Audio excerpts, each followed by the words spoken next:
தற்போதைய அண்மை செய்தியை பார்த்துக் கொண்டிருக்கிறோம்.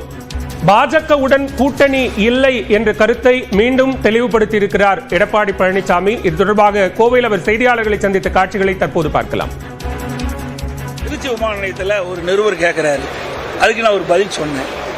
ஒத்த கருத்துடைய கட்சிகள்லாம் எங்களோடு இணைந்து அதில் உடனே விவாதமான அன்னைக்கு வச்சுட்டீங்க. பாரதிய ஜனதாவோட எடப்பாடி பழனிசாமி மறைமுக கூட்டணி ஏற்கனவே தெளிவுபடுத்திட்டேன். தெளிவாக நான் சொல்லியாச்சு. நாடாளுமன்ற தேர்தல் இருக்கும்போதே நடக்கின்ற பொழுதே கட்சியினுடைய தலைமை அலுவலகத்திலும் சரி, பல்வேறு ஊடக பேட்டியிலும் சரி, பத்திரிகை பேட்டி கொடுக்கும்போது தெளிவாக சொல்லிட்டேன். சட்டமன்ற தேர்தலின் போது பாரதிய ஜனதாவுடைய கூட்டணி இல்லை என்று சொல்லப்பட்டு விட்டது. அதை வைத்து மீண்டும் மீண்டும் நீங்க கேள்வி கேட்டு இருக்கிறீங்க. என்ன சொல்றது? ஏற்கனவே நாங்கள் முடிவு செஞ்சு அறிவிக்கப்பட்டு விட்டது. திமுக எங்களுடைய எதிர்கட்சி. திமுக மக்களோட ஆட்சி அகற்றப்பட வேண்டும் என்பது நோக்கம். அதோட பாரதிய ஜனதாவுடைய கூட்டணி இல்லை என்பது எங்களுடைய நிலைப்பாடு. அதில் தெளிவா இருக்கிறோம். அதனால எதையும் பொருத்தி பேசக்கூடாது சார். நான் தான் தெளிவா சொல்லிட்டேன். மீண்டும் மீண்டும் அதுல கொண்டு வந்து உங்க விவாதம் மேடம் வச்சுக்கணும். உங்களுக்கு எங்களை வச்சு ஒரு விவாதம் செய்ய வேணும். அப்படிதான் பாக்குறீங்க. திமுக பொதுச் செயலாளர் எடப்பாடி பழனிசாமி செய்தியாளர்களை சந்தித்த காட்சிகளை பார்த்தோம்.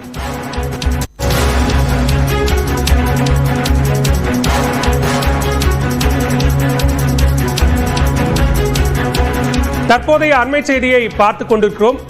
பாஜகவுடன் கூட்டணி இல்லை என்ற கருத்தை மீண்டும் தெளிவுபடுத்தியிருக்கிறார் எடப்பாடி பழனிசாமி. இது தொடர்பாக கோவையில் அவர் செய்தியாளர்களை சந்தித்த காட்சிகளை தற்போது பார்க்கலாம்.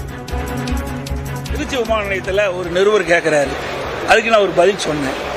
ஒத்த கருத்துடைய கட்சிகள்லாம் எங்களோடு இணைந்து அதில் உடனே விவாதமான அன்னைக்கு வச்சுட்டீங்க. பாரதிய ஜனதாவோட எடப்பாடி பழனிசாமி மறைமுக கூட்டணி ஏற்கனவே தெளிவுபடுத்திட்டேன். தெளிவாக நான் சொல்லியாச்சு. நாடாளுமன்ற தேர்தல் இருக்கும்போதே நடக்கின்ற பொழுதே கட்சியினுடைய தலைமை அலுவலகத்திலும் சரி, பல்வேறு ஊடக பேட்டியிலும் சரி, பத்திரிகை பேட்டி கொடுக்கும்போது தெளிவாக சொல்லிட்டேன். சட்டமன்ற தேர்தலின் போது பாரதிய ஜனதாவுடைய கூட்டணி இல்லை என்று சொல்லப்பட்டு விட்டது. அதை வைத்து மீண்டும் மீண்டும் நீங்க கேள்வி கேட்டு இருக்கிறீங்க. என்ன சொல்றது?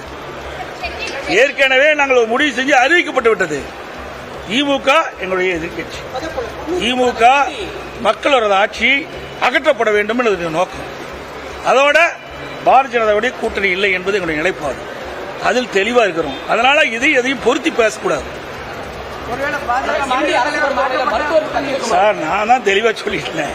மீண்டும் மீண்டும் அதுல கொண்டு வந்து உங்க விவாதம் மேடம் வச்சுக்கணும். உங்களுக்கு எங்களை வச்சு ஒரு விவாதம் செய்ய வேணும். அப்படிதான் பாக்குறீங்க. திமுக பொதுச் செயலாளர் எடப்பாடி பழனிசாமி செய்தியாளர்களை சந்தித்த காட்சிகளை பார்த்தோம்.